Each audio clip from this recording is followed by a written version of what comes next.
Ma'am आज अक्षरा जी का birthday है, कैसा लग रहा है आपको? आप मम्मी पापा हैं? अच्छा लग रहा है। अच्छा लग रहा है। अरे पैदा ही सामने हुई उस वक्त थोड़ा बुरा दौर था नहीं, तो उसके बाद हम लोग कैसे कैसे लालन पालन किए, लेकिन मुझे याद है कभी कमी किसी चीज़ की नहीं होने दी। आज अक्षरा बड़ी है, अपने पैरों पे खड़ी है, पार्टी एंजॉय कर रही है। और एक बात बताऊं कि माँ बाप के लिए सबसे बड़ी बात जो होती है किसी भी माँ बाप के लिए, गर्व की बात होती है, हर्ष की बात होती है, खुशी की बात होती है, वो ये कि माँ और बाप से ज़्यादा आपके बच्चे कमा रहे हैं, आपसे ज़्यादा नाम कमा रहे हैं, आपसे ज़्यादा ख्याति अर्जित कर रहे हैं। ये माँ बाप से माने इससे बड़ा दुनिया में कोई गर्व वाली बात ही नहीं है। आप सोच के देखिए, मूल्यांकन करके देखिए। तो अक्षरा को आज देख रहा हूँ जिस दौर में, बहुत हर्ष का विषय है हमारे लिए, बहुत आह्लादित करता है, उन्मादित करता है। और इतनी खुशी शायद जन्नत ही है जो आज ये माँ और मैं बाप होकर यहाँ जो अनुभव कर रहा हूँ, अनुभूति प्राप्त कर रहा हूँ, सच कहूँ ये जन्नत यही है कि माँ बाप के सामने आपके औलाद आपसे ज़्यादा कमा रहे हैं और आपसे ज़्यादा ख्याति अर्जित कर रहे हैं। इससे बड़ी हर्ष की बात इस पृथ्वी पे कोई दूसरा नहीं है शायद। 5 साल की अक्षरा और आज के अक्षरा में क्या अंतर है? 5 साल की अक्षरा और आज की अक्षरा में अंतर सिर्फ और सिर्फ इतनी छोटी से लेके इतनी बड़ी सी है। 5 साल पहले भी हम लोग उसे उसी तरीके से प्यार करता था, उसी तरीके से। जब वो 5 साल की थी तब की बात कर रहा हूँ। वो 5 साल की थी। अंतर और आज में अंतर ये है भाई साहब, हमारे लिए बहुत स्ट्रगल का दौर था, वो जानना चाह रहा हूँ मैं।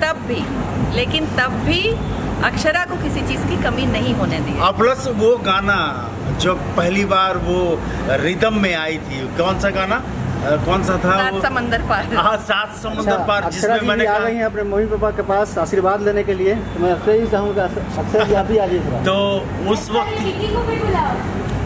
वक्त की अक्षरा वो रिदम जब पकड़ी थी और आज हमें ही नचा रही है अपने रिदम पे, उस वक्त की और अब की अक्षरा में इतना अंतर।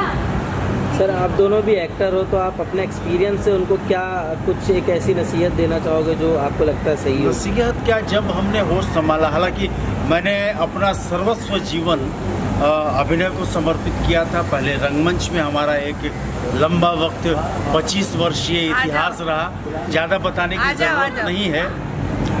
तो उस वक्त से मतलब अक्षरा हमारे साथ पली बढ़ी, और मेरे ख्याल में अब देखिए माँ बाप के लिए ना बच्चा उसी वक्त से लाडला और मन जिगर का टुकड़ा हो जाता है। तो जो जो चीज़ें मुझे देनी थी, लगता था कि नहीं मेरी बेटी जरा संगीत सीखे, तो उस वक्त हालात अच्छे नहीं थे हमारे। कार्टन लिप्टन का वो डालडा आता था ना, तो मेरा दौर ऐसा भी था जब मैं कार्टन इस पे उठा के और काम करता था, और मुझे लगता है 3000 और 3500 तनख्वाह मिलती थी हमें। तो उस वक्त भी वो दौर था और आज भी लेकिन उस वक्त के दौर में हमें ना वो एक पैसे जमा करके नीलिमा ने पैसे एकत्रित किए थे और जन्मदिन पे हाँ, मुझे इसको एक्टिंग करेगी ये मुझे नहीं पता था, लेकिन मैं चाहती थी कि ये सिंगर बने। और उस वक्त इसने हारमोनियम मतलब कई सालों के पैसे जमा करके 3500 का वो ये सिंगल रीड का हारमोनियम हुआ करता था, वो इसके जन्मदिन पे हम लोगों ने गिफ्ट किया था। ये रियाज करती थी। लेकिन तब मैंने ये बोला था कि बेटा गाना सीख, और जिस दिन अच्छे से सीख जाएंगी ना, सब जानते उस दिन मुझे वो गाना सुनाना, अखियों के झरोखे से। अखियों के झरोखे से। एक बार अक्षरा सिंह प्लीज अखियों के झरोखे से एक बार। हाँ। एक मन था मेरे पास जो अब खोने लगा है, पाकर तुझे मम्मा मुझे कुछ होने लगा है। एक तेरे भरोसे पे सब बैठी हूँ भूल के, दूर दूर नजर आए बड़ी दूर नजर आए। हम लोगों की ख्वाहिश थी आई लव यू। कि शुरू से इसको संगीत पक्ष में, इनको संगीत में डालूं, रियाज वाज करती थी। फिर हमारा अभिनय का दौर चलता था, वो रंगमंच, वो थिएटर, वो नाचना, वो गाना। अक्षरा जब पैदा हुई, होश संभाली भी नहीं थी, तब से बड़े बड़े लोगों के गोद में खेला करती थी। रतन थियाम जी, आप थिएटर पर्सनालिटी हैं, उनकी पत्नी के साथ, उनके बच्चे के साथ, बाबा कारन साहब के साथ, हबीब तनवीर साहब के साथ, तो अक्षरा का दौर वहाँ गुजरा। हाँ, लेकिन एक शख्सियत का नाम मैं भूलना नहीं चाहूँगा, बताना चाहूँगा। मैं और संजय उपाध्याय, आज वो संजय उपाध्याय NSD भोपाल का डायरेक्टर है। अभिनय के क्षेत्र में NSD का एक पूरे एशिया में, इवन वर्ल्ड में, नेशनल स्कूल ऑफ ड्रामा का एक अलग मुकाम है, एक अलग पहचान है। संजय उपाध्याय इसके बाबूजी, उसके आज डायरेक्टर हैं। उन लोगों के गोद में पली बढ़ी, अभिनय सीखी, नृत्य में कथक से डिप्लोमा नाम भी किया। उन्होंने ही दिया। हाँ, संजय उपाध्याय ने ही उनको इसको मैं बड़े अक्षरा पापा का बुलाती नाम आज बड़े प्यार से बड़े पापा बुलाती है। तो मतलब कहें तो अक्षरा शुरू से ही बड़े बड़े हस्तियों के साथ, हालांकि फिल्म की हस्तियों के साथ नहीं, बच्चन साहब के साथ नहीं, समझ के, और हमारे भोजपुरी के बड़े हस्तियों के साथ नहीं, पर जो थिएटर पर्सनालिटी जो बड़े बड़े थे, उसके गोद में पली बढ़ी। और एक हमारे ये बड़े प्यार से दादा बुलाती थी लालू यादव जी को, लालू प्रसाद यादव जी को, घंटों घंटों गोद में बैठती थी, बिस्किट लाओ रे, कोल्ड ड्रिंक्स लाओ रे, वो सब दौर था। और बड़ा उतार चढ़ाव के साथ आज यहाँ पहुँची है और आपके सामने रूबरू है, मुखातिब है आपसे। अच्छा जी, आप गाना गाते गाते इमोशनल हो गए, आंसू निकल आए, वजह क्या थी? वजह ये थी मेरे पेरेंट्स, जैसा कि मैं शुरू से बोलती आई हूँ, मम्मी पापा का बहुत ही ज़्यादा सपोर्ट रहा है। बहुत सी ऐसी हीरोइंस हैं जिनको घर से सपोर्ट नहीं रहा है, पर मैं एकदम ही उल्टी थी कि मुझे मन नहीं था, बट पेरेंट्स वर देयर कि मैं पीछे से हूँ, चलो।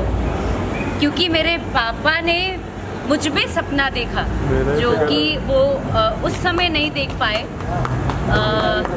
जब उनके मेहनत का दौर था, जब उन्होंने अपना सेक्रीफाइस कर दिया मेरे लिए या अपने बच्चों के लिए, मैं और मेरे भाई। या आप सिंपल ये कहें कि इसके मतलब पापा, ये विपिन सिंह का एक तरीके से आप कहें शब्दों में तो फ्रस्ट्रेशन है अक्षरा सिंह, जो जीवन में हमने जो मुकाम हासिल नहीं किया, आज इस अवस्था में, इस आयु में पहुंच गया हूं। मैं अपना फ्रस्ट्रेशन अक्षरा सिंह में देखता हूं, अभिनय में, नृत्य में, गायकी में। और जो सुखद अनुभूति मुझे होती है, तो समझो आप कि इस पृथ्वी पे अगर जन्नत है तो यही है, जो मैं उसको अनुभूति कर रहा हूँ, जो मैं उसे झेल रहा हूँ और आनंदित हो रहा हूँ, यही है जन्नत।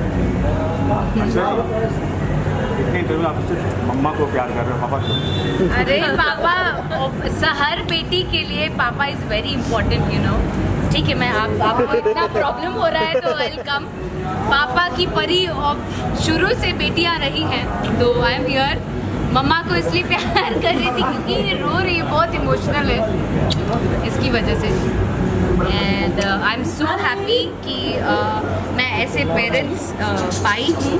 और आज का बर्थडे मैं सेलिब्रेट नहीं करना चाहती थी, बट ये मेरे पेरेंट्स के तरफ से सरप्राइज़ है मेरे लिए, so I am so happy.